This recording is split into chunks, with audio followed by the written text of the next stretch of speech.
I die tomorrow. I hope you hear these words. I ain't here to flip no birds or sit no serve. Hope the future generations can get this urge. Stay woke, youngin', and avenge these nerds.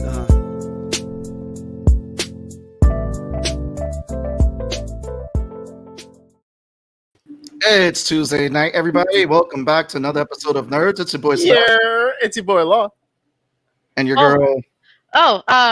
See, it's not the same with It's not the same. I know. Don't just running late. Don't worry. My bad. Seabass has like thrown it off by like mixing up the arrangement. I mean, Tone is just like, Yeah, what are you it's doing? weird. It's a lot. It's fun. That's threw me beautiful- completely off. I'm not used to not having tone. That's the beautiful part about man. live. It's just that. So in case if anybody's wondering, yes, my beard has ran away from my face. I don't know where it's at. If you find it, let me know. Great. It looks great. It looks great. He didn't want to be one of us anymore. It's okay. He didn't want to be one of the Majestics. I'm half of you guys right now. You see, it's still half there. Well, B-Mac, hi guys. How you guys doing? Hope everybody's Hello. having a happy Tuesday. It has been a great fucking weekend. It is looking like a great weekend coming up. Because Yes, Obi-Wan's coming. What? Obi-Wan. Excited. Oh man, so Excited. excited. And we got your George! First of all, George! George, let me just say congratulations. You passed over 100.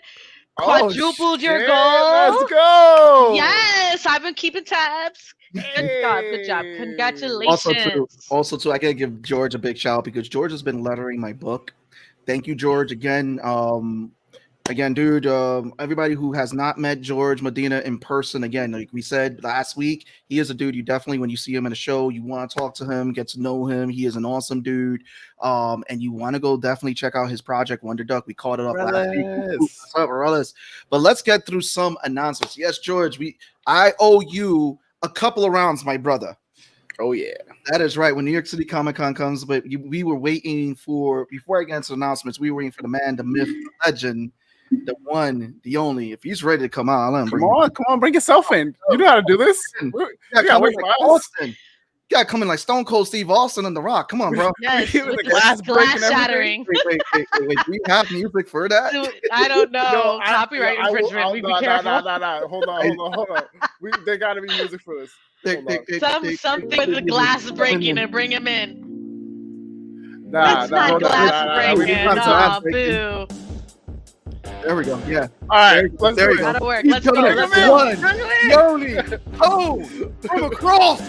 Oh. I can't take you guys anywhere. Oh, that's right. All right, for those of you playing the home game, kids were acting up. So anyway, Oh, it's your that boy was Tone so from across funny. the hall. We're here. Hey, Tone. Hola. I have that T-shirt. Old Navy. Yes, Classic. exactly. See, I buy the T-shirts in boy side. There we go. But we got a great show for you guys tonight because we have the one only Rhaegar's in the background. Wait, in the background, we're going to talk about his comic coming up. Because again, this comic has been freaking phenomenal. We're going to tell you guys all about this. But we want to get through. Oh, we're going to also cover the last recent 3 episodes of Halo, the season finale of the 3 episodes. So yes, you guys are on an impactful show tonight. We're going to go deep in space. We are going to have some fun, and this is a great episode to kick off the Memorial Weekend. But first, announcements. Yay! Announcements. So announcements.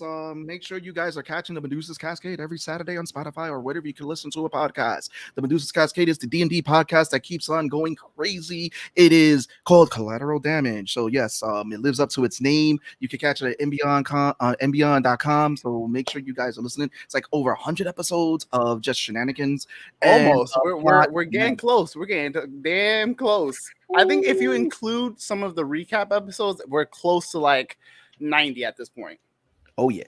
Next week we got another great guest coming on next week. We'll keep you guys posted on that. Make sure you're following us on social media so this way you get those updates when we get you those updates, especially if we taking any Memorial Day holiday weekend shenanigan pictures, because we'll make sure we post on that. VMAC is all the shenanigans. Yes, all the shenanigans, Michelle.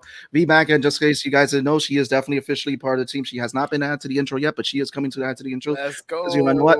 Yeah. So excited. Yay! Thank It you. was guys. long overdue. Long time coming. Yes. Oh, and it's Feel special. I feel special. Cheers, guys. Cheers. Next week, we're also Salud. going to be covering Love, Death, and Robots and Oh, Obi-Wan. yeah, such a good So, season. I'm finally watching, guys, thanks to y'all. And you I enjoyed got it. through the first season so far. It is very good. You guys are right, and I'm going to finish it this week. So I'll be ready by next week when we're actually ready to talk about it. So what about Spider Lady? I don't remember seeing that episode, Season one. Season and one. I Is may it have right? missed that one. The guy he And gets. I'm probably not finished season one. Okay. I like the wolf one. The dump one was weird. It remind you. I don't know if you guys remember the episode in Tales of the Crypt. I think it was where there was like this swamp monster, or like in the lake, and he swallowed up all the teenagers. Oh yeah, That sounds vaguely familiar. Yeah. Okay, I mean, I'm Blob. sorry. I'm showing It was my the Blob. age. it was the That Blob. sounds something like that, but whatever. Okay, I'm sorry. It Go was ahead. in the lake. They ate it. I Yep. digress. I digress. Don't worry, you're We not got showing so your much age. to talk Yeah. about next week. Oh, I'm man. the oldest one here. I'm grandpa. So anyway, without further ado, we want to because bringing up that whole thing of Love, Death, and Robots because you guys know me. I'm all Yes, about my a bunch of segue. Yeah, we are a clowns. bunch of clowns. You know it, George. We announced it before. Yes, we did, but it's official.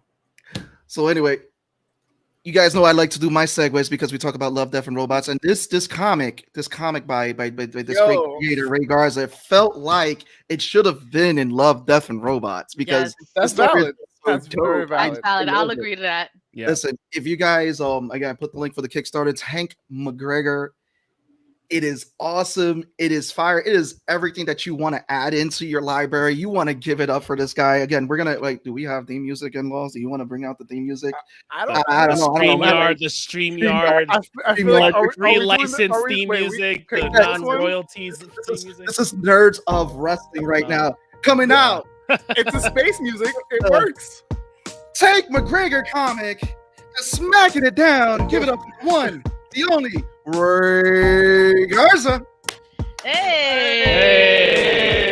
Hey. Welcome. Welcome. What is up? Welcome. Hi guys, thanks for having me. I Oh, love the man. theme music. Apparently, that's the thing now. I don't know. We just kind of We going. got, We'll we test it got to out. get royalty-free theme music now. Yeah, apparently. We're just going. We're making it up as we go. Absolutely. All the time. Honestly, Ray, we want to thank you for coming on the show and everything. For those who don't know you, let them know who you are and tell us a little bit about Tank McGregor. This awesome, phenomenal book. Yo, like, delivered on our laps. We Ray. all took the time to read it, and we all love it. You Yeah. guys have to check it out. It was so good. It's a fun read. I think It's a we all quick read. collectively were like, wow, he sent us 100 pages. And then we were Yeah, it like, was like- oh, that was a really good quick read. Like, that felt Yeah. good. It's like, so good. 100 pages So is kind of Yeah. a daunting thing sometimes. But Yeah, that Yeah, felt good. Yeah, guys, thank you so much. Wow, like I'm so glad you all really liked it and that you went through 120 pages actually of it Right, yeah. and finished Right. it.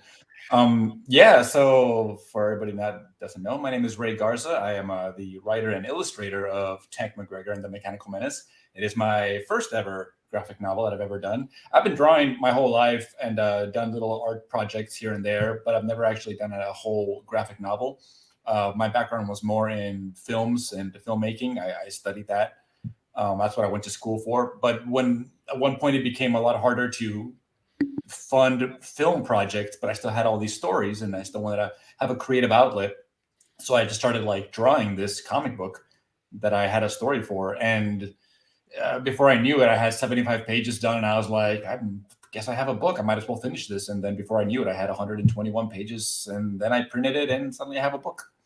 Holy shit. Yeah, good. congrats. First of all, Congrats. this, Great. yeah, super Can I big say congrats. just real quick, my hook, line, and sinker for everyone was a line where he says, "I remember my training, especially since I never had any training." I laughed so hard. Yeah. I laughed so hard, and I just could not stop. It was just such a good read. It was such a good Oh, read. Eric, awesome. and also- yeah. So good. And there were a lot of fun nuggets in there, like that one that people just saw on the screen share. Evaluating life decisions. I was like, okay, I think I know what we're going through. We're going to this whole comedy angle. So what was Jensen, former lover and Yeah. my only friend. Yeah. Like, what? And look, before we jump in, and like the one thing that was getting me, and I don't know if you have it or if it's like a lore thing, but I need to know more about Gorbis the Conqueror because all of his quotes are incredible. Is this like a play on Sun Tzu kind of like? I really enjoyed it, and I hope one day there is a side piece of Gorbis and all of his sayings, because I really enjoyed reading that in the chapter snippets. Dude, So Gorbis good. was totally just like a one-off thing, but I've had such positive feedback on Gorbis the Conqueror. Like everybody mentions him, and I'm like, I have to do like a sort of Art of War Sun Tzu book of just quotes. Yeah.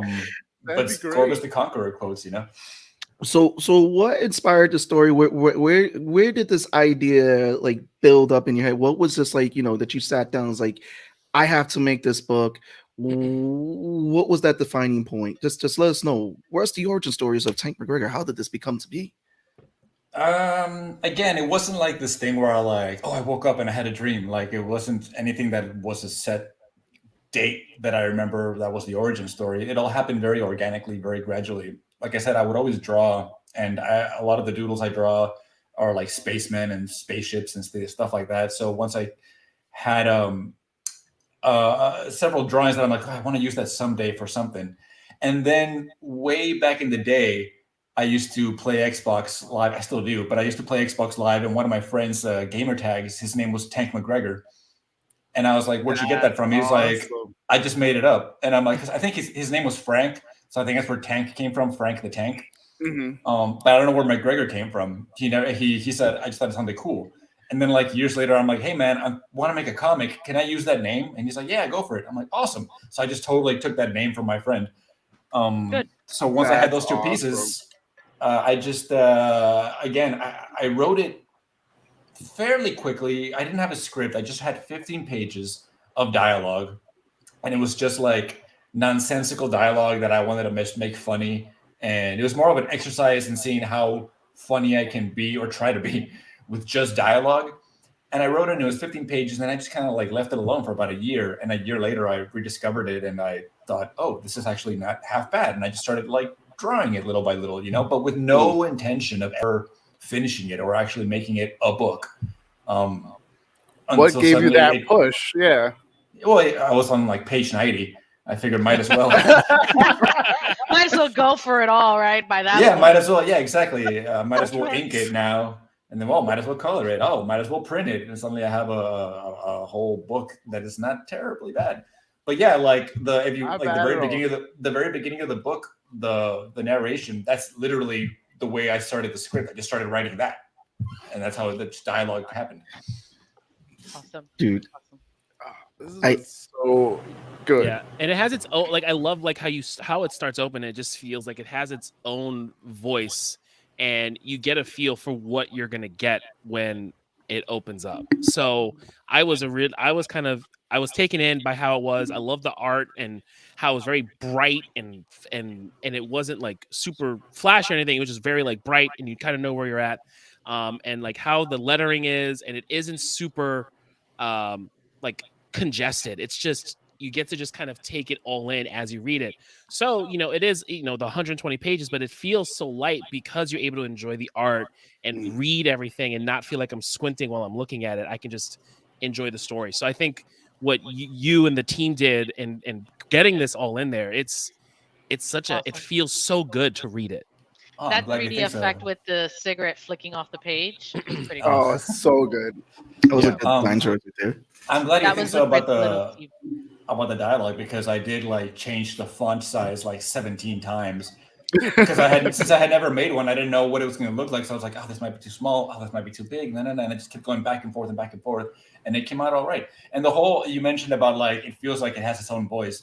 I'm glad you mentioned that, because I did like have the first draft and I would send it. I sent it at one point to my friend Andre, and he would come back with all these notes like, hey, this is Star Trek. This is from Blade Runner. This is the like 2 whatever. And I'm like, okay, you're right. I can't, I got to like mix it up and make it different, Yeah. And I mean, obviously it starts off with space and something about the final frontier that is Star Trek, but it's sort of like riffing on Star Trek. It's not like flat out like, I think one of his critiques was like, hey, that planet name is directly from Star Trek. You can't use that. Like, oh, okay, thanks.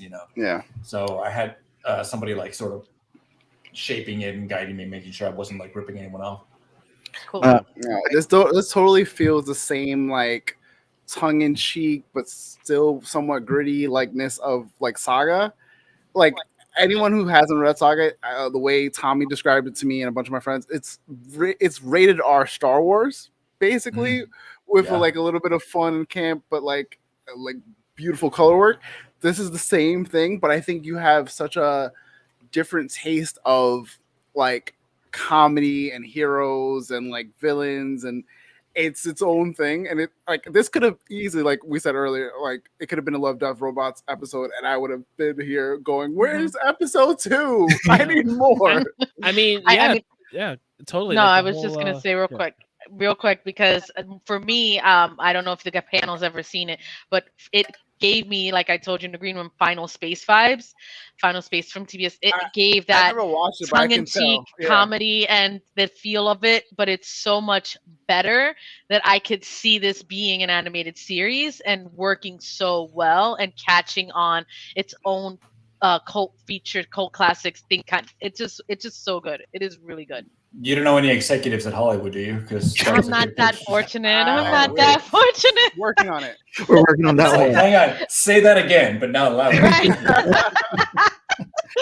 But no, I mean, I think people who are fans of the art style of Judge Dredd, Johann Vasquez, you definitely have that mirrors there, but it's definitely also to your own style, because it's like you feel that with the book, and then the detail that you put in there. It's like it's detailed, but not too detailed.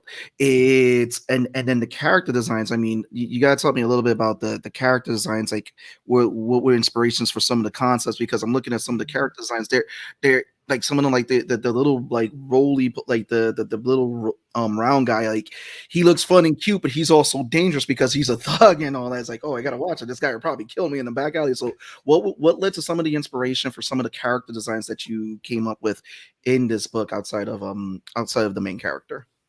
Well, first of all, thanks for saying about my own style, because that was like a major shifting in my thought process. Whereas before, I thought to make comic books, you needed to be able to draw like Todd McFarlane or one of the masters, just very highly intricate, detailed, grade perspective and all that stuff. And that was something that always stopped me. It's like, well, I can draw, but I don't think I can draw like that. But it wasn't until I realized that, like, well, it's not that I draw bad, it's that I draw in my own style. Once I realized that it was a style, and I sort of leaned on that style, that I sort of like freed me up to like, oh, I can do anything now, and I can do a whole book. And that's when that shift in my perspective came, and that hurdle of like getting over myself. In terms of some of the designs, I mean, I just took stuff that was easy to draw, because I knew I was going to be drawing it for so many different panels, and be somewhat iconic. If you had like silhouettes, I heard somewhere that like if you want to make an iconic character, you got to make sure their silhouette is recognizable. So like Mickey Mouse and shit like that, you can recognize them because of the ears. So I figured Tank McGregor has a pretty recognizable silhouette. I gave him a jacket that started out sort of like a Hellboy jacket, because I love Hellboy. And then it turned into a sort of a Rocketeer jacket. I wanted to make it the jacket from like the Rocketeer. And then I kind of made a mix between the two. So it's just a really cool leather jacket. And he rolls his sleeves up, because I think that's a really cool look. But not if I do it like in real life. Like, it looks bad. I can see that. But again, the ball, Jensen, his partner, is just a floating orb.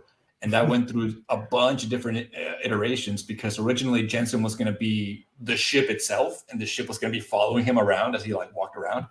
And I thought that's going to be way too, it's too weird, and not weird, it's too convoluted to be drawing it every time like Tank's walking around. It was a giant ship following him. That would have been like visually really funny, but I wasn't going to be able to keep it up. And then he was like a hexagon, and then he was like a floating triangle, and I ended up just on a ball, because I thought like, this is a cool slick design, a ball. And I gave him a little eye hole, and then I gave him wigs to wear, because I thought that'd be funny if he wore wigs. There you go. God. That was so good. Mm-hmm. But and it wasn't just a throwaway thing. Like I did come up with like a reason why he wore wigs, and I kind of allude to the reason. Like, there's a backstory with them too, as to why he wears wigs, and Tank doesn't like him wearing wigs anymore. So all that is explored later in like following books. But and the Tank's visor, I get a lot of like, oh, you got it from RoboCop, but it wasn't true. I just literally made a visor because I didn't want to be. I couldn't draw his nose. Every time I drew a nose, it looked too weird and too like cute. So I decided to just get rid of the nose entirely and cover his entire head with a visor. So a lot of them It were also like, works because Easy way. he was saying like like they can't see what my face looks like under here. I'm probably yeah, I'm making this up terrified. as I go along. Yeah, exactly. Mhm. Precisely. So yeah, a lot of the designs were because this looks cool, but a lot more of the designs were practical uses of, Mm. of them. But again, I got to come in because again, it's like you have the style. It's simplistic, but it's not. It has a special, beautiful detail to it. Like when we were looking at the, was it some of the ships you drew and everything? Like there's a simplistic style, but it has this detail that it just. I mean, it's beautiful, bro. And again, you have a fantastic style in this, and again in this book, like, and you're right, yeah, you don't have to be the next Top Far, you don't have to be you want to be the next Ray Garza, because this is like I said, I was in love with the style, and then it fits the world you created too, because in this world it was just The like you're art just matches the just writing laughing. perfectly. Yeah. Oh, thank you. I appreciate it. Yeah, one of my favorite all-time artists is Mobius. If you look at Mobius's work, it's what you said. It's very detailed, but very simplistic at the same time. And he has these like gorgeous like landscape shots, and he's got these like 15-page comic books with no dialogue, where it's just like the art speaks for itself, and it's like these great just pieces of art on each panel. And that's one that I would always like look back to, like, oh, like see what he would do, you know. That's why a lot of the book takes place in a desert, because a lot of Mobius, he draws a lot of deserts. So I thought, oh, that's easy enough. So what is the future for Tank McGregor? I mean, I know it's in a Kickstarter for lesser known comics. Correct me if I'm wrong with that. And I know that you guys, for lesser known, they definitely have hit their goal, which congratulations on that. It's 37 100, which the goal was 3,000. So definitely, Nice. guys, got backer. Which again, congratulations to you and lesser known comics for definitely killing it on Kickstarter. But what is the future for Tank McGregor?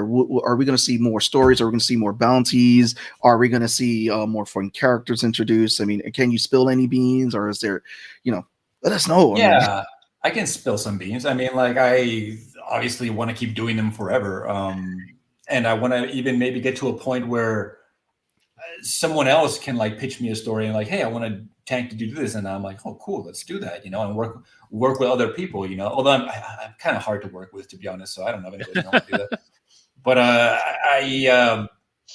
like more immediate future, I do have a 3-book plan for their immediate arc. So a lot of the stuff that I set up between Jensen and Tank, Jensen is his little orb flying sidekick.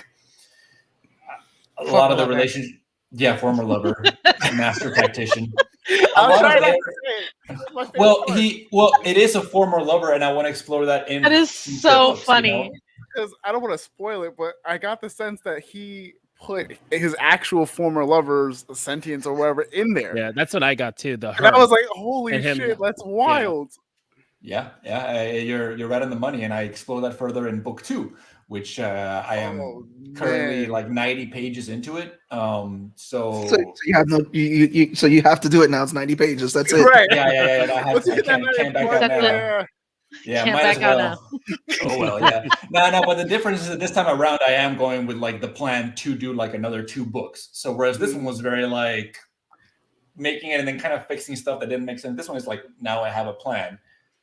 So book 2 and book 3 will be different bounties, and they are different adventures, but the through line of Tank and Jensen, their arc remains the same, and it's one constant arc.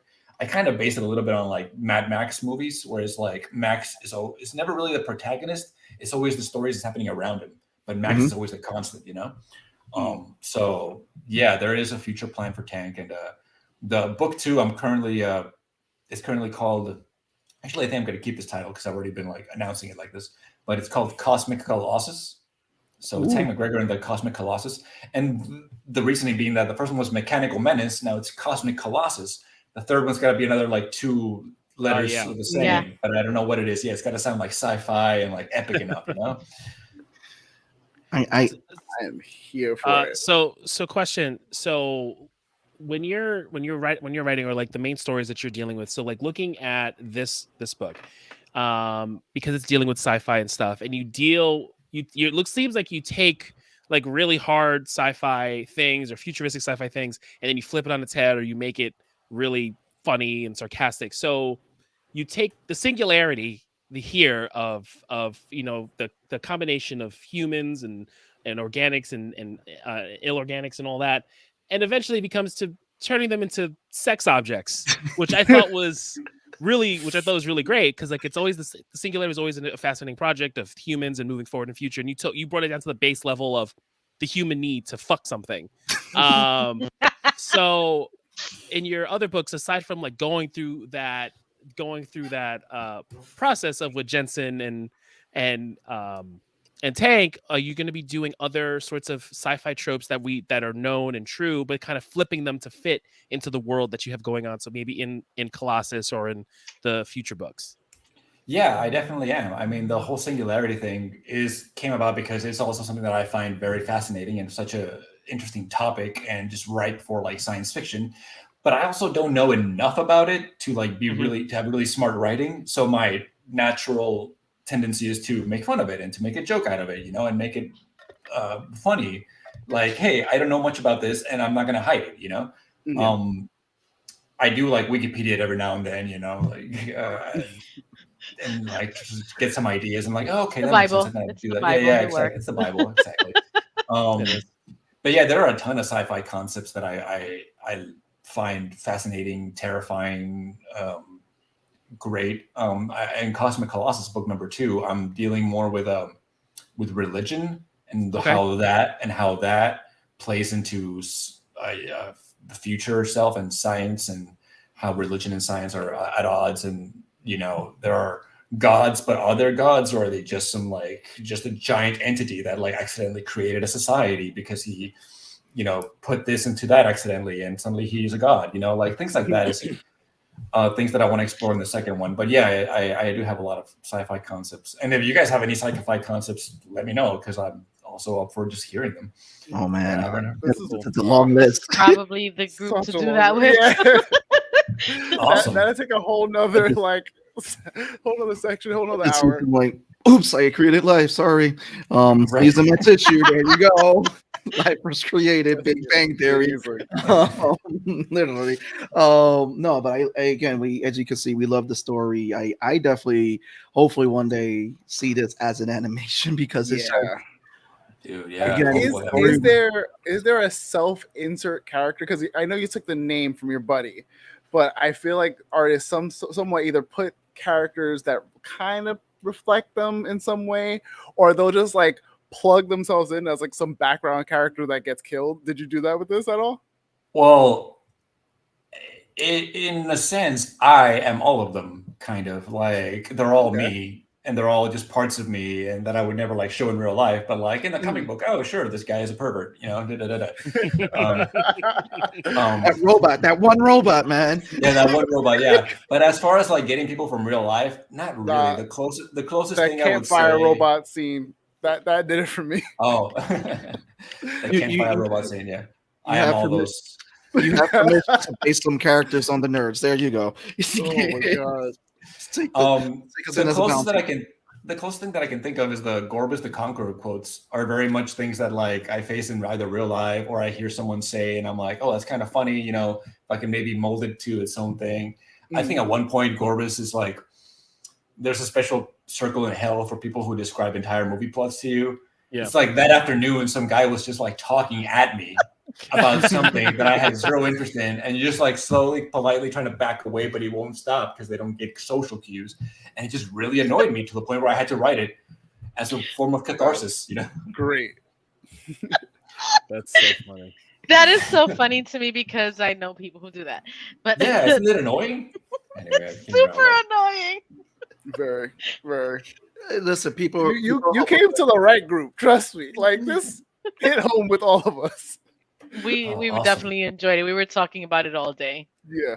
Oh, that is so cool. I'm gonna send you guys a lot of drafts and stuff now, so I'm on the right track. Yeah. What? Please do. Yeah, no, it wasn't like, it's like not, there's no hot air being blown up your ass. Like, it was a really fun read. It was a fun read. It was a really fun read. I was waiting for everybody. I was waiting for everybody to read it because I knew I was like, dude, this is fun. Show me your blam bam face. Oh my god. I died. Like, what? Okay, I'm sorry. There's so many quotable or memorable moments that you're just like, what the fuck is going Here we go. on? Marketing idea just for you. You could put all that on t-shirts. I guarantee you're gonna have people like, yo, I love Yes, this. make the Yeah, I t-shirt. love Show this. me your blam blam face. I'm buying it. I I'm want that serious. Blam Blam shirt. Yeah. Right Get- on. get- Yeah, I should do that. Get some. That's Get another one of t-shirts. those lines. That's another one of those lines that like I had no idea because again, people who have read it bring up that line. They always bring up that line. That was just such a You need throwaway to line for me. trademark it. Yeah, I do. Trademark I it need to like trademark it ASAP away. right now. Like absolutely.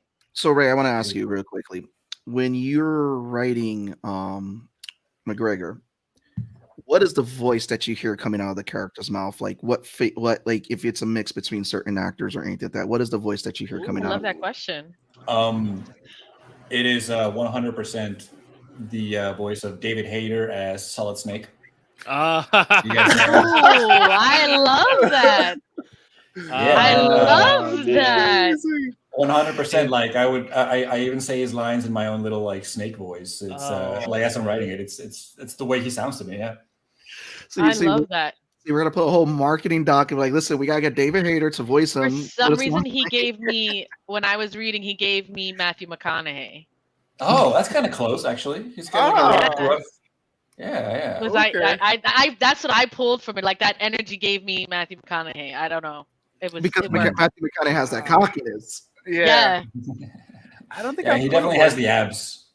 I don't think I ever put a voice. I feel like a younger Carl Urban, maybe like a very young, like 20s Carl Urban, but Maybe the yeah, I can see it. Carl Urban would definitely play the, especially what we've seen him on The Boys. yeah, with how he is on The Boys, like that Well- same tongue in cheek, like asshole behavior. Yeah, Well, Carl Urban played a Dredd, right? So like in Dredd was always in the back There of you my go. mind. He's when I halfway, was Yeah. writing he's him, halfway so- there Did already. he?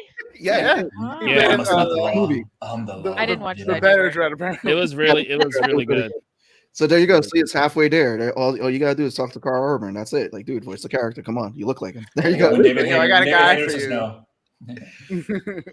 What we're gonna do right now, we normally don't do this in the beginning because we're gonna go on to the next topic, but I do want to get you to plug away on your book. Go right ahead, Ray. Oh, thanks. Yeah. yours. So you guys can find it at the Kickstarter's going on right now. If you go to Lesser Known Comics, find Lesser Known Comics on Kickstarter, and you can pledge, check out all the other tiers and rewards. If you want to like follow me and everything Tank McGregor, I'm mainly on Instagram at Tank McGregor just at Tank McGregor Comic. That's McGregor with 2 G's. And there's a tankmcgregor.com if you want to follow it on there as well. But on Instagram is my main squeeze. You can follow me on there and you'll see all the Tank McGregor art. Again, that's Tank McGregor with 2 G's because I thought that's how you spelled McGregor when I made it up. But apparently it's just 1 G. So, Listen, we gotta get McGregor and McGruber now to the crossover. There we go. Oh my gosh. McGregor and Originally, McGruber. I thought that was it was a play on MacGruber. I honestly was thinking that, and then it wasn't. I was like, all right, okay. It's Yeah, like, I know. and Oh, I just shot a follow. there on you go. Instagram. Nice. There we It's go. coming. Don't worry. You got a bunch of follows about to Yeah. come. But no, for those who are tuning in, make sure you guys, if you've missed the beginning half of this episode, go back on demand and watch it because we have Herza on the horn here. Talked about Tank McGruber, Tank McGregor. It is his comic that he came out here with that. Basically, it's 90 pages of smack you in your mouth, awesome sci-fi-ness. The Kickstarter link is in the description. Make sure you guys support it for Lesser Known Comics, and it is in there. Again, when I say that this is a book, when we all told you that this is a book you want to have Yeah. in your collection, definitely support the Kickstarter. Add this book to your collection because, again, this is a book that you're going to be picking up, keep on laughing, loving it, and want more. And we want to thank you for sharing this. You guys some good books lately, and we're fucking so Yeah. excited for all of you guys. Yeah. Like it's been Indeed. really great to see all of it. Yeah, no, they have a bunch of good ones. And Death Wish, which was written by Mark Bernal, is like a cross between Mad Max and Speed Racer, which, you know, you had me at Mad Max. It's so cool. And the art by Kieran Quinn is like so badass. And Good Night by Franco Luna is just it's a really scary read. You know, it's an actual, like, you don't think that a comic can make you like jump scare, but he actually managed a jump scare and a good jump scare in there. Like it's really good. And it's terrifying. So it's a lot of good stuff. It's beautiful, and again, I want to congratulate you guys again on the Kickstarter because again, it's awesome to see indie creators being able to get their content out there, and Kickstarter has kind of created that platform for people, and it's always gets us excited to see that indie creators are getting the support out there because people want more than the big two out there. And this is nothing against the big two, but people do want more stories. And again, there are a lot of phenomenal stories, and this is one of 3 stories in this Kickstarter that people are going to get. And again, we want to thank you for sharing that with us. This is something we want to see as an animation, and we told you the whole panel loved it. It was like, dude, again, thank you again. And you are the perfect guest for this next segue because again, you are right into space. You're going right into space, yes, because you're also a fellow Halo alumnus. Halo. Here we go. Okay. Oh, quick question before we jump into Halo. Ray, that map behind you, is that Middle Earth? No. Guess again. You get one more try. Fuck. Wait, Is it I want to make. Is it fantasy or sci-fi? Fantasy. It's Game of Thrones. Nope. No. No, I've looked at those maps. It's definitely not Game of Thrones. Wait, let's zero in on him real quick. Make him bigger. Well, okay. I feel like that's cheating. If I bring it closer, you'll know. It says it right there. Hold on. I'll give you a hint. All right. I'll take a hint. All right, go fine. No, it's a video game. It's a video game. Oh no, it's not Is the it continent Zelda? from Witcher. No. No. It's if it's. I'm very uncomfortable you having the camera just on me now. Sorry. You can take it off. Yeah. My bad. Now we're trying to like go. We're not moving to the next segment unless one of us gets it. That's gonna bother me. It's a fantasy video game, you said? Yeah. Fantasy video game. That should have been it. Like that should have been the one. Final Like, Fantasy. No. Is it not the Maps of not Zelda? fantasy. It's I'm leaving. That's it because it's not Skyrim or anything like that. It's not any No. of the. It's not any of the Elder Rings. It's I mean, Skyrim. not Elder. It is Skyrim. It is Skyrim. Yeah. That's the Okay, I problem. don't know. I don't know Skyrim. Skyrim. I would have never guessed. I Skyrim. know Skyrim, and I was like, no, that can't be. That's too easy. That's a gimme. Because from how I'm seeing it now, it looks like part of a continent. And I know Skyrim, that top part is probably the snowy whatever fucking Dawnguard place. Well, Skyrim is the top of Cyrodiil, so it is. The top of the continent. True. Yes. Oh, I just know that someone's taking I arrows at fucking me. second guessed myself. God damn it, Law. Yeah, I wasn't getting that one. That was a gimme. I That was wouldn't a have fucking known. alley for I me. didn't play I would have thought that would be like super easy, but Because it gets I- released in every. It gets released every year I'm on also every very platform. used to only looking at the Skyrim map, not the entire world map. So I've seen like the Skyrim map plenty of times, but not the entire world of. It reminds me of the original. I've only played Skyrim and like a little bit of Morrowind, I think. oh, that's insane. I mean, I remember I played Skyrim to death back when it came out, and that's actually I think that came with the box. So I'm Oh, very nice. obscure gamer. I play games like Wet, so that's Star Eliza D Screw and shit like that. What Love wasn't Wet. bad? What wasn't bad? Oh, It's finally. I never played it much. It wasn't like my kind of game, but it wasn't a bad game. No, it's it a bit wasn't. ahead It of was- its by time. any- Yeah. No comment. I don't even know For what that is. It's so It's- bad. It's a fun game. It's just like you said, it was ahead of its time. I'm so sad But that yeah, I we're, didn't get it. I should have we're, known.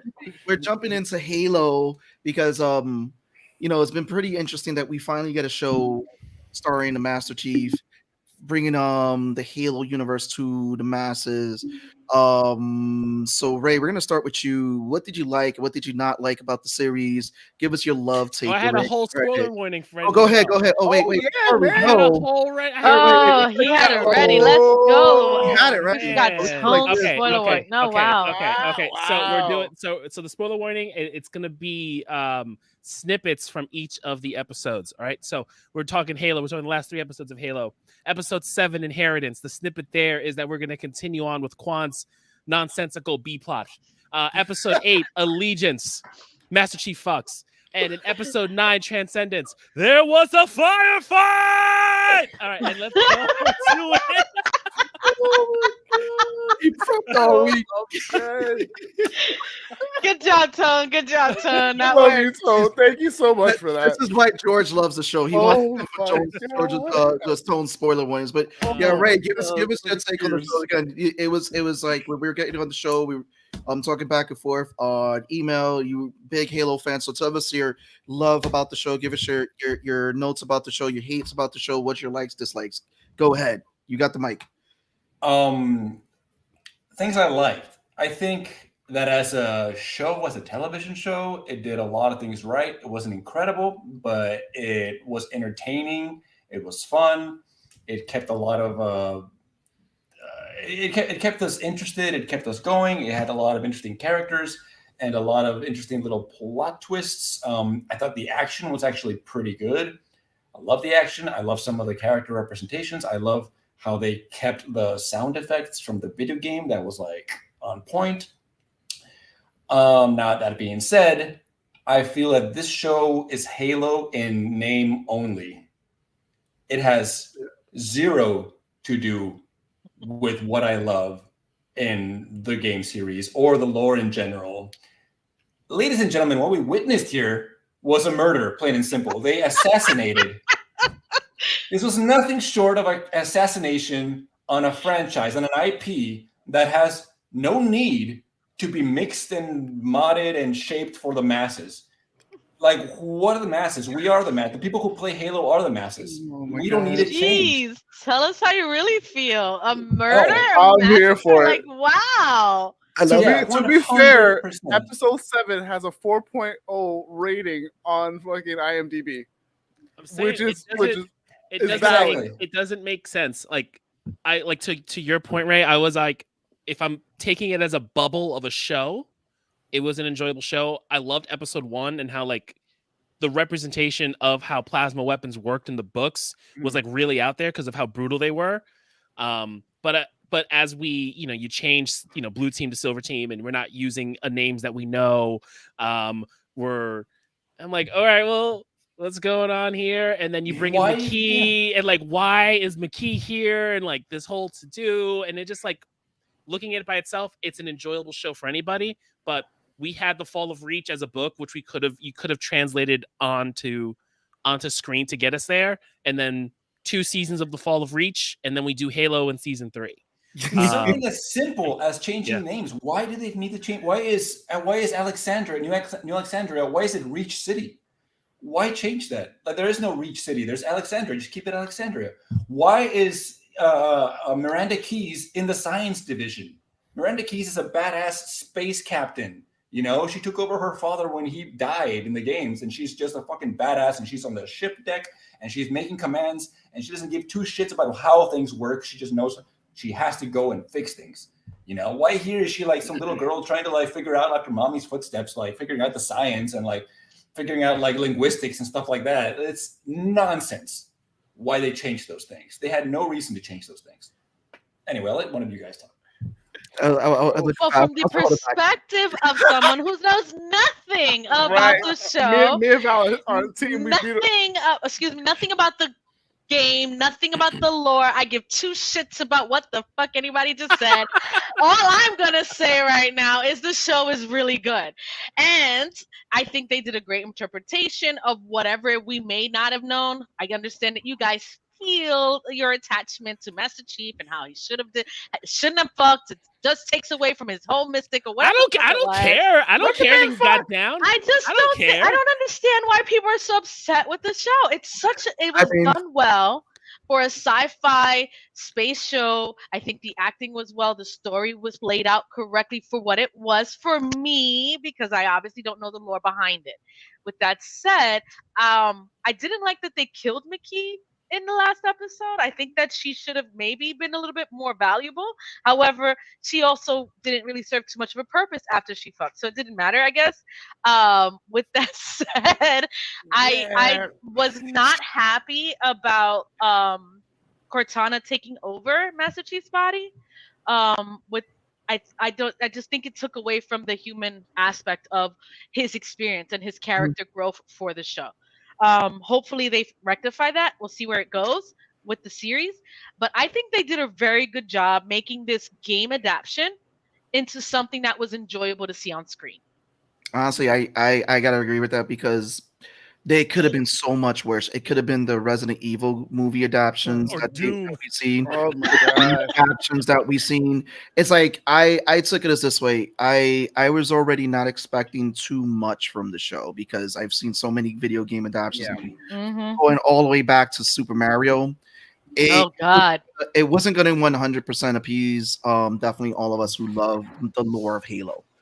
But what it did do is that it in a way it set up something I feel that we may get another season of the show because it was a great sci-fi show. It was I a think good it's sci-fi confirmed. show, I think we but confirmed a second season. yeah, we did confirm. But We looked it up. it's a great Yeah. sci-fi show that uses the elements of Halo. That's how I see it. Is it 100% going to represent what we've known and love about Halo? Hell no. But it used a lot of the elements, and I think that it did a lot. It did better. Again, like I was a big Resident Evil fan, and I'm still depressed with the movies. I'm scared with the Netflix adaptation that's about to come out for Resident Evil because no one has done Resident Evil justice aside from the animations. Like I loved all the Halo animations. Did I care about the the family magical subplot? Because that's what I kept on Magical. be magical. I kept on thinking about them like, wait, we're in that, but I didn't care about that subplot. I mean, I get All my time back. yeah, Apparently, I just learned that portal, whatever she's there to guard. I don't know what exactly it's going to allude to or what it leads to. Obviously, for me, because I'm a noob on that whole backstory. But I think I don't know the importance. It wasn't strong enough of a part of a subplot for it to matter to me. But I want to see where it goes. Hopefully they build on it, and I'm excited about it. I think that the thing is for me, Fox taught me a long time ago to not have high expectations for anything that I love. Because they ruined my mutants. With that said, I now accept things for what they are, and I'm gonna take it in for what they give me. If I think it's good, it's good. If it's trash, it's trash. Like every time they do an anime adaptation, but it worked for what it was. Death Note. Bleach. Go ahead, Ray. Bleach was You another know, in defense of Resident Evil. Now, Oh Yes. Let's go ahead. Let's hear this. I 100% agree with you that the movies did not. Assuming you're talking about the Mila Jovovich movies. Yeah. They're not at all like the games, and they stray wildly away.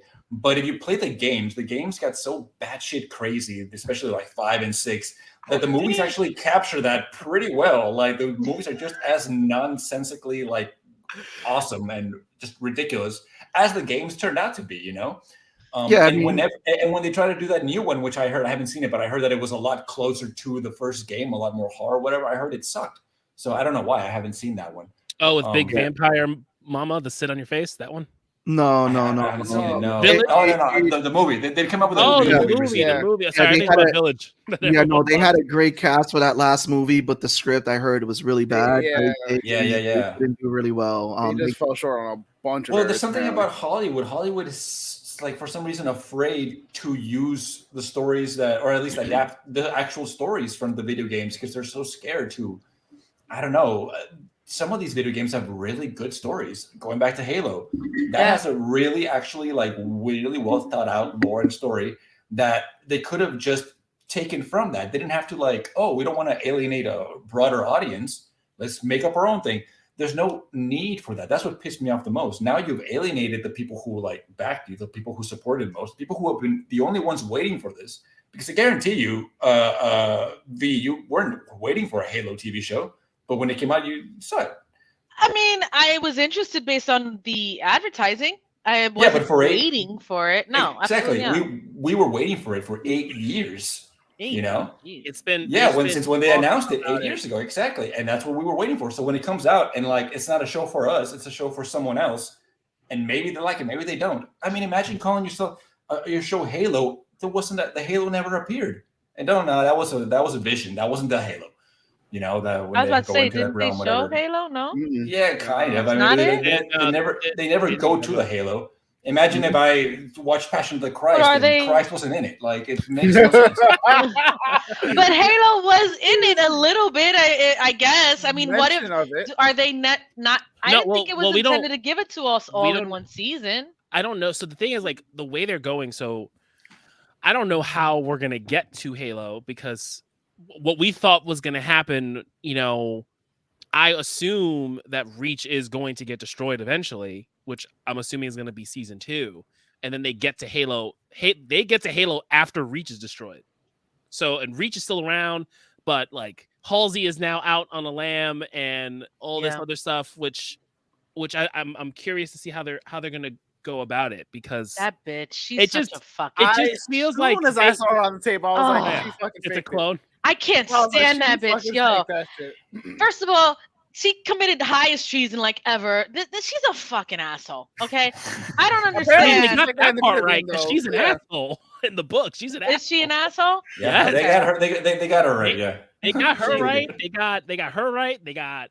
I enjoyed Cortana. I really Cortana, did. they got perfectly. Yeah. Aside Okay. from, you know, the same actress. Yeah. playing So her, what else yeah. was it on point? Were you guys really pissed off about Master Chief and seeing his face? I don't No, understand. I mean that No, shit doesn't not at all. bother me. It's just it like, to Ray's point, and they're just changing things to change them, when the story of the Spartans is it's a story as old as time, abducting kids and turning them into soldiers. But like- that's what they did. No, Yeah. but like but like all the other stuff that got, like, you decide to change the names and how, and talking about So the because program. it's silver team instead of blue team, is that the No, concern? but like Well, the why? concern is, like, but why? Like, why Yeah, are we why? changing things? to Why does change that them? matter? Like, okay, I'll give you this. That doesn't make sense, but we're gonna change Namor's background to be of Mexican descent because we want to make something more relevant to the No, world. I'm annoyed versus- with that. I'm kind of whatever, because Atlantis is a bullshit world. I anyway. thought he was It's Asian. bullshit. So to make it, I an would have ancient- preferred. What's his name? Young. Oh God, who I Anyway, We're not don't gonna get me. past Jason Don't Momoa. get me there. Don't get me there. you know, but I think you can have like a realistic dialogue as to why they do that change versus Mhm. the changes they took when you have something already written out. It just feels like you're reinventing the wheel and backing yourself into some sort of corner, because I don't know what season 2 is going to be. That's And kind of, sometimes, yeah. sometimes it worked. Like, one of the things that is not in the books or the games or anything is that Miranda is Halsey's daughter, and that Halsey and Keyes had her together. That's nowhere, and I didn't hate really? that made a lot of sense. Like, oh, that makes sense, and it's a very clever way to keep it all within the framework of the show. I didn't realize that wasn't. I thought that was part of the series as well. The game. No, I mean, at least it's never explicitly said in the games, Okay. but they're not. I like, also he's- didn't know Miranda wasn't a doctor in the games. yeah, Apparently. she takes over her dad. Like Yeah. she does, Got like, it. follows in line. She's not a scientist. She goes down the line of Her father's side. As the opposed father's to side his and mother's doing side. captaining a ship, because after Keyes is dead, and you see her in Halo 2 with her and Hackett and the whole to do, and she's like running, she's getting that getting more responsibilities. Got as it. the series progresses. Yeah. Oh, yeah. okay. What I other don't think- differences are there? Well, I mean, we didn't see a lot. Okay. I'm just trying to understand Yo. where the disconnect happened. Seabass, Because just sit back and Silver to relax blue this team. episode. I'm not sure. I'm not. Well, Sorry, it- Seabass. well, Sorry. it also does feel too like in the whole Reach thing, and I think we talked about it too. The Covenant, you find out about the Covenant in the middle of the Fall of Reach, and here it seems like the Covenant are established, and I'm just like, we're kind of just thrown into this war, and it would have been interesting to see the Spartans dealing with the shit they were supposed to deal with. So like dealing with that Madrigal stuff, like going to the Outer Rim and dealing with all that, and then the Covenant showing up and becoming a conflict where the Covenant are just there, and now we need to make the Covenant work and deal with the Reach stuff. So we're gonna bring in this chick, and then bringing the Forerunner stuff, and bringing in the Halo ring, and like bringing in all these aspects when it should have just been a conflict of Spartans against humans, Spartans against aliens, aliens destroying Reach, and us getting to Halo eventually. I'm cool we didn't get to Halo. I'm cool with that. I don't give a shit about that. That's fine. I think the Reach story is fantastic. The Fall of Reach by itself is a fantastic story. Is so it something you think that they will eventually get to? That maybe they're drawing it out to give it an extra few seasons. maybe, but what are they going to do with Halsey? Because Halsey is central to that she doesn't go off on her own way until later. Like she's still, people don't trust her and all the other stuff, but that's later down the line. She's central to all of that Reach stuff.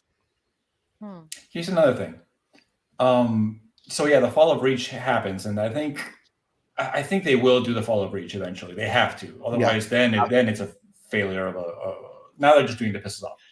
But in the games, I don't remember quite how the Covenant discovers Reach and why they just find Reach and they destroy it. Here in the show, I don't know if it's a plot hole or if they're going this route. Either way, it's stupid. It seems like whenever the Chief or Maki touch the artifact, it does two things. It shows them the map, but it also tells the Covenant where the artifact is. So it works like a beacon, right? Master Chief touched it on Reach, so the Covenant technically now knows where Reach is. So if what they're saying is that Master Chief is responsible for the deaths of millions and billions of people, that I don't think I can abide by. That is a huge thing that they just did. And it's either a plot hole, they didn't think about that, or they really are implying that Master Chief was responsible for the death of Reach, which is kind of weird.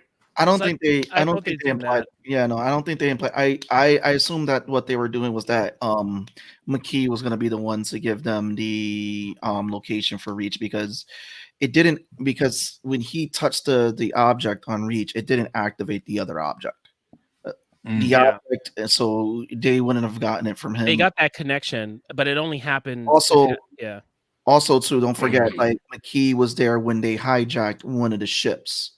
So they could have gotten the information from the ship that they hijacked when she attacked it.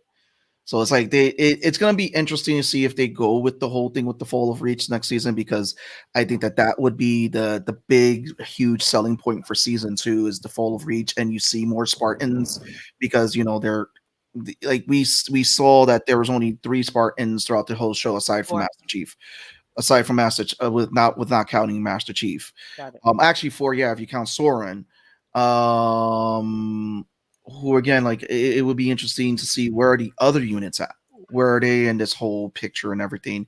I think also too the show, because we didn't get too much Covenant in the series, is maybe because of budget reasons. Maybe they might get a bigger budget next season to help them, maybe more Covenant. But I was like when we got Brutes, I feel like they absolutely need to do a lot of the like you guys are saying, the Halo stuff, the glassing of Reach and all this other stuff next season. Otherwise, I don't know if they're going to make it to season 3, because while I liked this season, it was good. It wasn't something that, like, if it wasn't for this like season finale, I wouldn't be interested in season 2. The season finale was very good. The season finale was very good, but I like, if it weren't for that, like that again, we keep saying it, but the entire subplot of Madrigal, that's like at least 30% of this entire series I could have like done away with. I would have much rather them spend more time on like the backstory of the Spartans or the program or anybody. Thank you, George.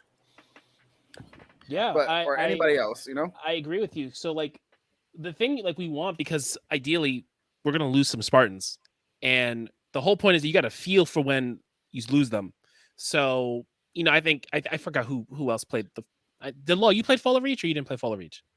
Oh no, I think Pong did or something. Oh, you played Fall of Reach. Yeah, like as everyone dies in Fall of Reach, if you feel it, because it's your team, like you feel them as they all go down. And then in the books, Kai better not die.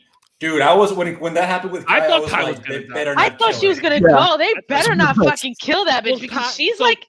But Kai's the only one we feel for, right? But like in the books, in the what I wanted, and the reason kind of why you want them to grow up as a group is because us as the viewer, get attached to the group, and all these kids have their nuances. Like one of them's the fastest, no matter what. One of them's the strongest. One of them's the best fucking sniper in the world. John's the leader because John's the fucking leader. Because he's just got it. And maybe he loses the silver team and he creates the blue team. Oh no.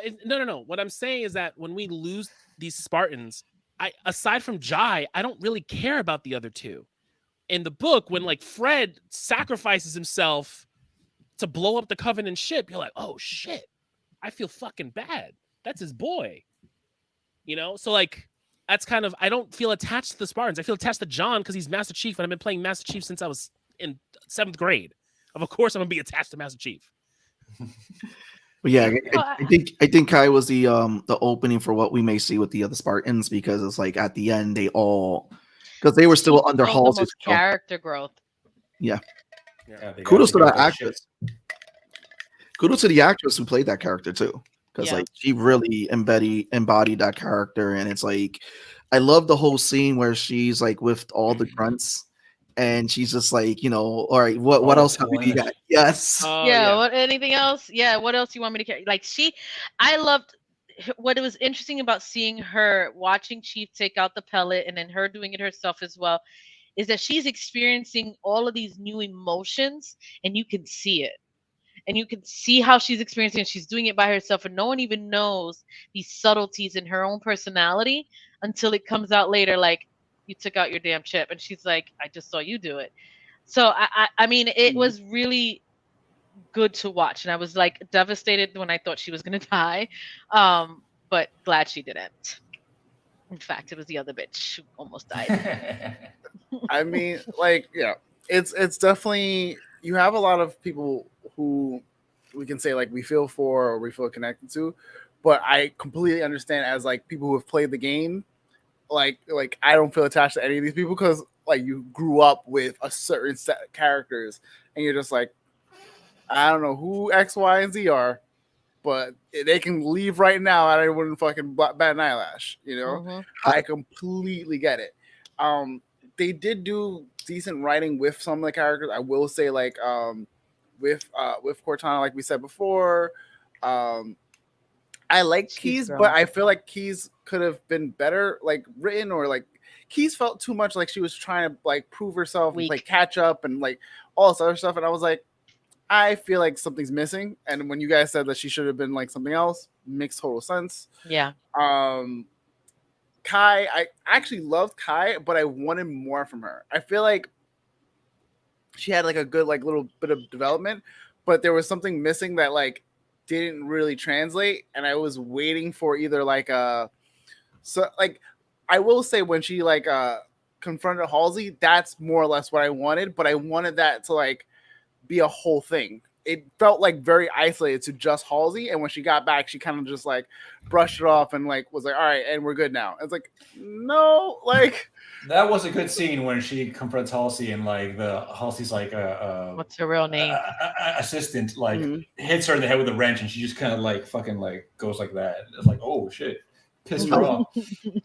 I was glad when she took out the assistant. She was like, "This mother," because he was just. I was like, I was waiting for him to get wasted, man. Fuck yeah, that guy had such a killable face. It was. Yes.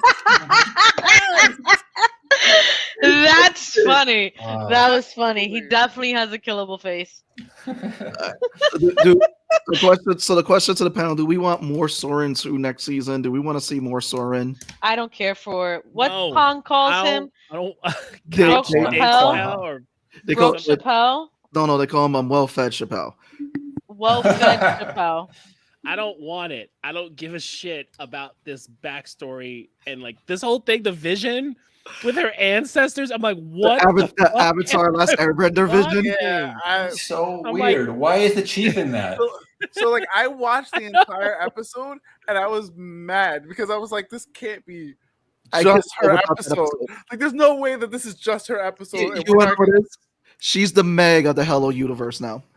Nah, I watched Meg way more. But you know what? She wasn't in episodes 8 and 9. And like it sucks because like, it's not the actress's fault. It's just this writing. Like, what is this? Like, I don't what she felt like? She felt like what's homeboy in Mortal Kombat that we got force fed and we hated afterwards because we were Scorpion Sub-Zero's son? Yeah. Literal plot armor? Yes. God, man. I'm so annoyed it felt with like that. It felt like we got forced something and we're like, why do we need it was this? Scorpion's like great grandkid. No, yeah, something like that. He was Sub-Zero's, the movie. Yeah, he was Sub-Zero's descendant. And Scorpion's descendant. Scorpion's descendant. Thank you. I'm not bugging. Thank you, Rick. I appreciate you. I'm sorry. You're right. It's Scorpion. I forgot. Scorpion is like literally the main character's fucking power is plot armor. Yeah. Listen. regardless, it was one That of those wasn't things that bad. Okay, I'm just gonna say. it was, but it could have been better if we like. You didn't need one. You didn't need to make him scorpions like Everybody's whatever. face is like, "Shut up, Val." Yo, I'm like, No, yeah, I mean- I'm not saying the same thing I say every week. I'm holding on to it. It's staying in here. I ain't saying it. Well, I haven't heard it. What is it? Ray wants to Go hear it. ahead. Yeah, give it to him. Ray wants to hear. Go ahead. Go ahead. It's the pass that our lovely friend Val gives to Sony Marvel products. She gives them a pass, and we're all like, "It's garbage." And she's like, "I give don't him care." a pass because it's Marvel. I don't care. Exactly. I don't care. I But will it's not even still. They Marvel. can still take my They're money. owned by They can Warner still. Brothers now. Who? Mortal Kombat. Oh no, but he was talking. Okay, never mind. No, I'm no, missing because it, the missing Mortal, it. because she was like, "Oh, it's not that bad," and we're all like, Oh, "Yo, okay. this shit was trash. It was a I- trash movie." I guess I liked the main character. It wasn't great, obviously, but it wasn't too bad. It's watchable. It was watchable because the I- fatalities were cool. Yeah, I thought and it was watchable. honestly, that the whole movie was whatever, but like that moment in the end when he says, "Get over here," and the fucking like original Mortal Kombat theme song kicks on, the dun dun dun dun dun dun dun. Like, I was like, "Oh yeah, excellent! I love this." The movie was Right. it was Sub-Zero and Hey, Scorpion. get It out. had moments. I It just had want moments. Sub-Zero Every step and Scorpion fighting. That's all I want. Yeah, that's what it was. Yeah. That's the whole They're movie. trying to build a story around something that we've grown and loved, and it didn't work. It had moments. It wasn't terrible. It's still watchable. This is why you What watch the animated ones. They were so animated much ones better. are so I good. know. Better than The animated Halo. ones are so good. It's That's like not the same. better than Halo. No, it was just the comparison. Like her subplot sucks, and it could have been used for something else. Yeah. None of us, we didn't need it. It's unfortunate, and Like I would have been more excited if she was someone who ended up getting indoctrinated into the Spartan program. me too. That's what I wanted. Yeah, That would have been cool. yeah. Yeah. Mhm. Like her Yeah. and Master Chief are on the run, and she's learning, and like she becomes a future Spartan or something. She's too Yeah, or like small. she yeah, exactly. Oh, she's too old to even start. But like if she wants to be a Spartan, and they're like, "Well, you can't because you're not like biogenetically engineered," and she's like, Right. "I don't give a fuck," and she still does the training. That would have been a much better character if she Yeah. like overcomes all her like handicaps and still Yeah. becomes a Spartan, even though she wasn't raised from a kidnapped child. Like, She whatever. becomes Yeah. a hell Also- jumper or also, something. Also, like her whole thing, like that she hates the Spartan. She hates like she's always like against everything. To have her change and be like, well, shit, like my dad could have been wrong, and the fucking Spartans might have been actually kind of right on this one, and they're like whatever you wanted to do with that could have been so much. I can see better. that. Yeah, it could have been. Yeah, so and much it would have Like made better. she sense for becomes a Spartan to Yeah. protect people from ever Yeah. happening to her people again, things of that nature, shit yeah, like because that. That it could work. made a lot more sense to go that route because even like in the first episode, she's like, "Yeah, I'm gonna get off this planet." She didn't care about being on that planet; she wants to get off, and it would have made more sense.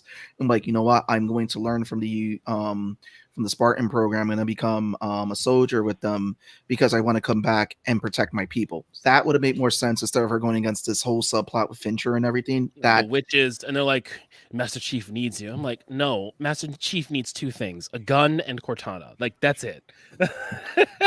He doesn't need anything else. Can someone please explain to me the fusion between what happened at the end with Master Chief dying and Cortana taking over? I was not proud of that. That's a that TV was show. yeah, that was Yeah. that was for the TV show.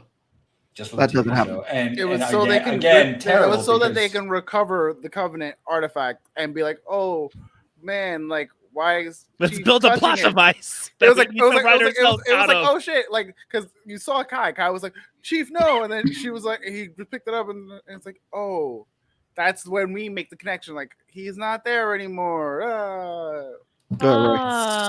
So, and it's also doesn't really make sense. So, is it just like, what is it about him that activates it? I thought it was just his body or his own genetic. But it was like I think in it's his I think it's DNA. his consciousness. His consciousness. Well, yeah, exactly. His consciousness. Now we're getting really, really like metaphysical here. Like, obviously I it's his thought it was his consciousness, DNA that it's something Yeah. His about DNA his makes him special, bloodline. but I don't It- think. yeah, I think it's he his has to be a- bloodline, but he has to be conscious because they showed it a couple episodes ago when they were doing the tests with him and Cortana. They did those tests before, and like they showed that when he's not conscious or he's not driving, it doesn't work. Like we saw that a couple episodes ago. Like they laid the seeds Yeah. for that a number of episodes ago. And that's another thing that I actually agree made more sense in the show. Whereas, like in the games, all of humanity has that where they touch Forerunner artifacts and they light up. all of humanity has that genetic imprint. Here, they made it just Master Chief and McKee. Yeah. And How so does that work then? Because, like, not to get too much into it, but like the Forerunners considered humanity to be like their not predecessors. They're like the people who would carry on their mantle. You know, once they were gone, the humans are going to be they're our favorites. They're going to be the ones. So they like passed on their genetic imprints, and they basically started breeding humans. Like the humans that are alive today are because they were bred by the Forerunners, right? Now the Covenant discover all these Forerunner artifacts, and they're like, "Oh, the Forerunners are our gods." Wait a minute, what do you mean the Forerunners preferred humans? Humans must die. That's where that conflict started, you know? So in the games, all humans are able to touch artifacts and they all light up. Here, they just made it, I see how in the show that would have been kind of weird and made for a bigger problem. So they made it so just the Chief and Marquis touch it and they light up. That made sense. That's fine. But yeah, I don't know why I got into this tangent, but it didn't make sense that Cortana would like take over his body and that's the way he was able to carry it. I just felt like the writers were like, "Oh, this is going to be really clever," but it's like, no, you could have had some of the other Spartans carry it at any point. Also, you know what? What was the point of taking over his body when Cortana could have, at any point, taken control of that ship and gunned everyone down? Why were they even struggling? Yes. Right, I Why were they even agree. struggling when she's like, "All right, I got to control your body. Now I'm going to take over this ship and kill everyone." He's got to get his kill streak up. That's what happened. Yeah, exactly. First of all, I will say though, that overkill. scene and them showing him fighting and all of that scene though at the end when the Spartans were going in, that was freaking awesome. The action in there, it was good to see. It gave me very much video game vibes. I can see where it pulled off the actual video game there. It reminded me. I never paid. That scene reminded me of playing Reach, like at the end when the Covenant is coming at you. I thought that was gonna happen because like you guys survive. told me. You guys told me like you just shoot off till the end of time and then you die, kind of thing. So I'm like, oh my god, they're all gonna die. I thought they were all gonna die. I seriously thought that was what was gonna happen. I think like, that's what did I waste the season for? It- I thought it would one be was gonna funny. die. Like, I mean, like we needed to lose one. It'll be funny. We almost did.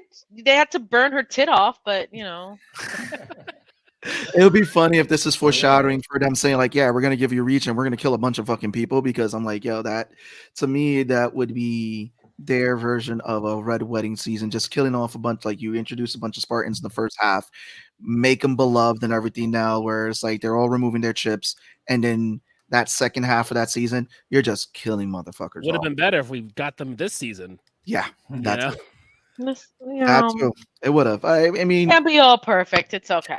That's true. I thought it was well done. it could have been Super Mario bad. It Oh, could have. could It have been. wasn't awful. It's just, I Yeah, it want it wasn't to be awful. good. I want it to be successful, and So the I'm- series I'm two here. best episodes according to IMDb was episode 5 when they had that whole fight with him and he and that big dude for the first time. oh, the brute. Oh The yeah. brute. And then And they when they lose the second artifact. right, The last and this episode? last episode. Yeah. Yeah. that was Everything else definitely- has been and like episode 1. 7 point something. No, episode 1 7.6. 7.6. Well, I mean, I don't think it was bad because that's when they 6.6, when yeah, the Spartans 7.8. first land on That Magical. first 18 minutes of episode 1 are really it was get you freaking attached. good. That's Yeah. that's what made me attached to the show. Hey, what's going on? And happy belated, brother. Yeah, Belated birthday, bro. bro. I think And, that first episode was pretty strong. that But first- yeah, 5 and 9 are the highlights of the series. That first episode gave me Saving Private Ryan vibes when the Saving Private Ryan first opens up. You just get the whole Everybody coming in. That's oh man, that really Dude, did. they straight up murdered kids in that episode. Yeah. I think, like, Yeah. And Everyone died in that entire city. It was rough. yeah. I was like, oh, okay, they're taking the gloves off. All right. Yeah. Yeah. It's was it's why I even bother to continue to watch. Yeah. I mean, Honestly, I was cool because I was like, I love a show that tells me what kind of show it is in the first episode, and it did it, and then it didn't as it went on, and I was just like, wait a fucking minute, why are we getting all this other shit? Yeah, whole magical storyline threw it off. I feel like if you eliminated that, I think the show would have earned more, because that magical storyline we did not need. And that's the whole consensus from the panel. Is like, We did not need. And again, it would have been more interesting to see that she would have tried to become a Spartan. That would have been much more interesting. Yeah, But, I agree. So I'm thinking we end with something fun. Oh yeah, let's end with something fun. Go ahead, Tom. You take it. Thoughts on that Thor trailer? Yo. Okay. I've been watching I've been rewatching all of the Christian Bale Batman movies, and I'm like, oh, I love fucking Christian Bale so much.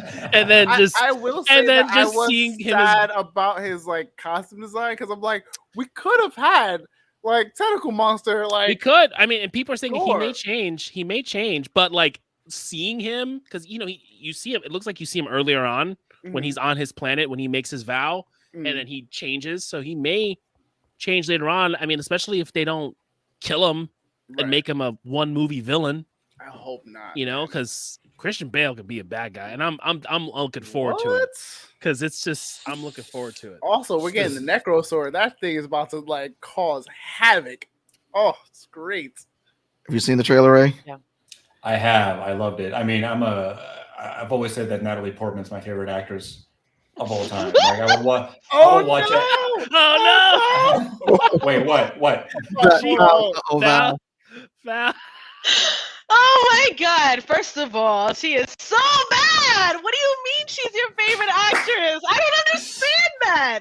She has no range, no depth. Unfortunately, not as bad as Kristen Stewart, but she's not good. Well, unfollow me right now.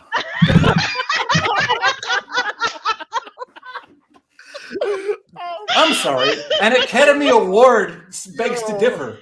Oh please, based on crap.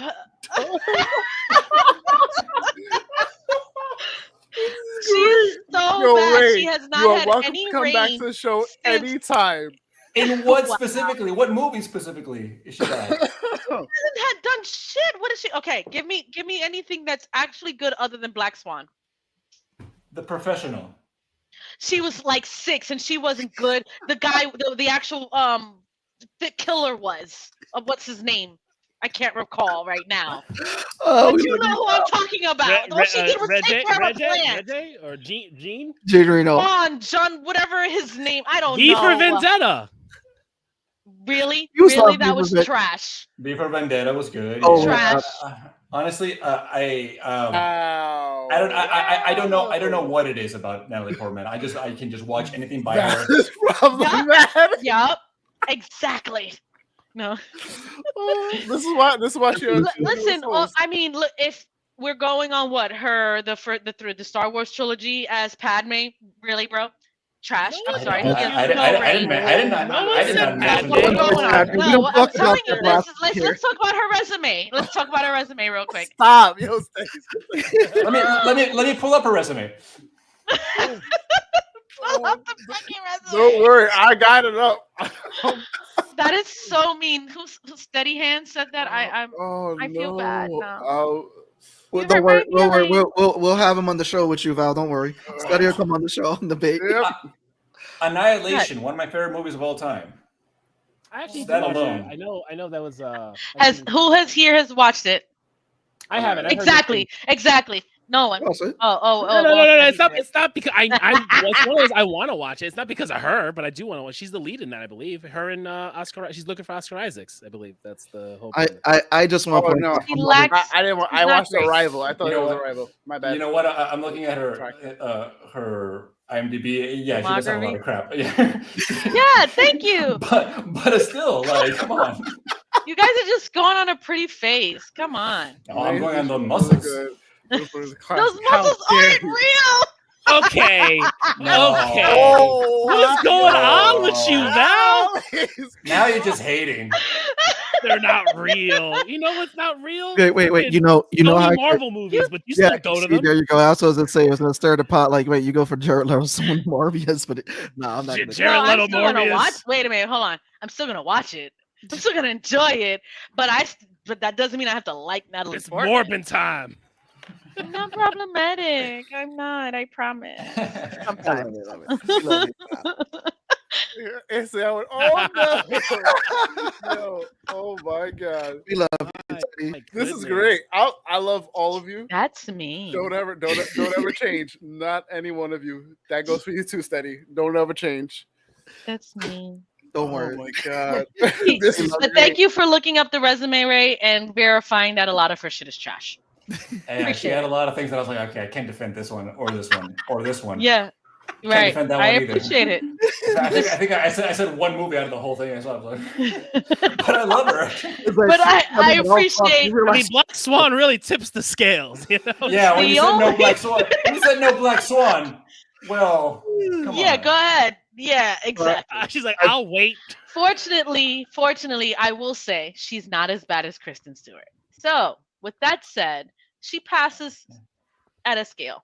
A little Man, smidgen. I hope to God when we watch this movie and we come back, you can't say anything bad about Natalie Portman as the Mighty Thor, and you got to eat your fucking words. I doubt it. I will Ooh. say, Can I I mean, come we'll back see. to You that know what? episode? That'll be very funny. No, The Professional is freaking awesome, but it's because of Leon, whoever his real name is, not because of Child Natalie Portman. Child Natalie Portman is just an extra. Oh, really? She's not an extra in that movie. She's like You a would watch- main to-do of that movie. Yeah, right. I know. I've seen it several times, but I Yo, enjoy it because of him. Val be coming in here. That's fine if you enjoy it because of him. Everyone loves him and whatever he's The in. Professional's He's freaking in awesome. He's in Onimusha 3 as a playable character. I love the guy. All right. But Natalie Portman is an important part of that movie, even as a child actress. Tell me where she's given any range outside of that. Go ahead. I'm not having this but no. I'm not saying any of that. But Exactly. you keep saying that her role is negligent in Leon the Professional. No. when it's I'm not. not Wait, saying you it's came on a negligent. perfect Okay, episode. I'll take that back. If- That she was like 6. Get Okay. your asses back in here. What are you doing? No. Y'all three She was can like debate this. 6. She was like 6 years old. Yes, she was okay, but she hasn't grown past that. She is not a great actress. I'm sure she's a great person. She's very pretty, cool, whatever. No, okay, But is she a great actress? Yeah, okay, Eh. like in V for Vendetta, that ending or towards the end, where she realizes that it was her capture was all fake, and she starts having that panic attack. And don't give me that face. You're not even listening. And she starts having that panic attack, and she goes out in the rain and cries, and like that whole bit. How are you saying she has no range? Like that is range. That is I love acting. it. I That's love the it. craft. Okay. Yo, I love Sure. every minute But of this fucking episode so far. we've had. I've listened. Having Val on our show for the year or 2 years at this point. Val is stuck in her ways, and she's. I not gonna am. I'm change. such a Seriously. stubborn person. It's so No, bad. he digs the heels in, and that's it. And it is what it is.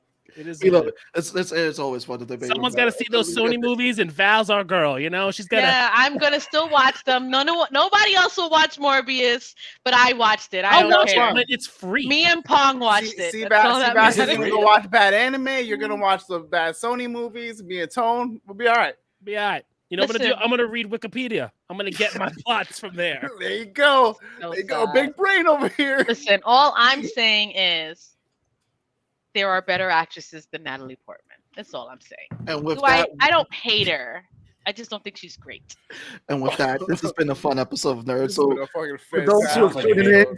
in, for those who are tuning in, so who just said that was Ray Garza. Go back on demand, watch this episode, Yes, learn more Ray. about his comic. Again, the comic is called Ray. Drop that name for us, Tank Drop McGregor that and the plug Mechanical for us Menace. again. please. Drop Might as that well. plug. Go ahead, drop that plug.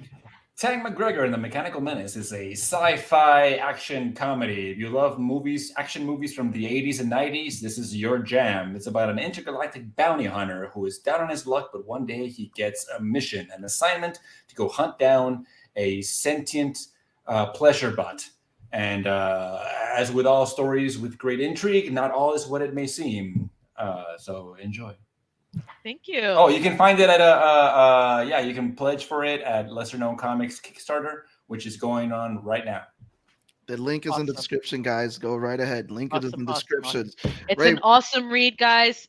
Please check it out. Pledge. The one It thing is we've so all funny. agreed on this entire episode. Yes. Yeah, it is so funny. It has awesome lines like the crutch of the universe here and what?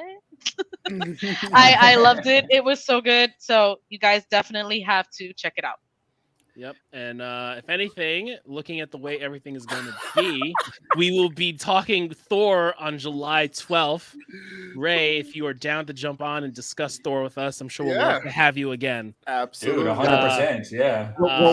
And debate Natalie Portman with me. Yeah, Come I'll have more. join I'll us. have more ammo. Yeah. Oh, this is gonna be a good episode. I came today what we- prepared to hate on Halo, not defend Natalie. That's what I was really feeling. It's all right. It's okay. It's all right. What we got next week, guys? So next week we're Obi-Wan. going to be talking Obi-Wan, Love, Death, and Robots. We got another guest coming on talking about his backstory of comics and everything. So we're going to get you guys posted with that. We got some great episodes coming in June. So Ray, again, we're going to welcome you back to come back on definitely talk Thor with us. We got a lot of stuff we got coming up the next weeks, guys. We're still going to be covering C eventually because C we're seeing the previews and all that too because Val has put us onto C. But there's a lot coming out in June. Yeah, there's a lot coming on June. There was a lot coming on aren't June, gonna watch July, C, is that what you're telling me? August. No, we're gonna see C. It's just that we also there's so much to fit in our hour and a half because we still got to do Umbrella Academy season We're 3. probably gonna go. We're probably You gonna guys have. see the trailer yet? Yes, Yeah. We have Probably The gonna have- Boys season 3. It's all coming. So Like, we want to we do just- C, but we also we got Stranger Okay. Things season See, 4 coming this out Friday. There's so And we're much. not even That's talking much. about it. We're not even talking about Okay, next week. okay, Like, okay, come okay. on. We Okay. have And- like, and the we- only reason we're not we talking may- about it is because of Love, Death, Also, I Robots. don't know if y'all saw this. Stranger Things season 4, the last season of Stranger Things season 4, they did what Game of Thrones should have done and make almost all of their episodes super fucking long. That last episode was like apparently like 2 hours Yeah, long. it's like 2 hours because we're getting 7. I think we're getting 7 episodes on Friday, and we're getting the last 2 episodes in July, and the last 2 episodes are like over an hour and a half. And I'm like, Mm. if you want to make a short season, make it long as hell. you still And that's why we're Games gonna are still long. doing 90 hours of drag you on content steady. per Don't worry, game, you will be on here steady. Don't worry, you'll be on here debating. and picking on- Listen, I'm about to fight Steady. I don't know why he's coming for me today. I'm not Wow. appreciating it. Oh, man. Just saying. Anyway, this has been your favorite. It's a rate for everyone. This has been everybody's favorite podcast that gives you the Puerto Rican goodbyes.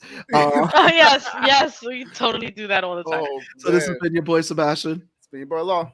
Anybody tone from across the hall? with. And last but not least, B Mac. Should I roll that beautiful B music? Let's Hold roll. on. Before you do.